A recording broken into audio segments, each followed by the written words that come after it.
Students আজকের topic হচ্ছে Joints. দেখে নাও, ফার্স্টে হচ্ছে ইমুভেবল টাইপ, যেখানে জয়েন্টস গুলো ফিক্স থাকে, বোনস গুলো জুড়ে থাকে আছে কানেকটিভ টিস্যু দিয়ে, এক্সাম্পল স্কাল বোন। নেক্সট হচ্ছে পার্শিয়ালি মুভেবল, খুব অল্প মুভমেন্ট হয়, কার্টিলেজ দিয়ে জয়েন্ট থেকে বোনগুলো, এক্সাম্পল হচ্ছে ভার্টিব্রের মাঝখানে যে জয়েন্ট। লাস্ট হচ্ছে ফ্রিলি মুভেবল, এর হচ্ছে চারটে টাইপ থেকে, gliding, pivot, hinge, ball and socket.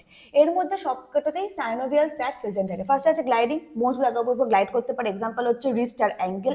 Next হচ্ছে পিভট, এখানে ব্যাপারটা হয় কি, একটা বোন আরেকটা বোনের উপর যে কোনো একটা অ্যাক্সিসের করে রোটেশন করতে পারে, এক্সাম্পল হচ্ছে তোমার আমাদের স্কাল, এখানে অ্যাক্সিস ভার্টিব্রা থাকে, তার উপরে রোটেট করতে পারে।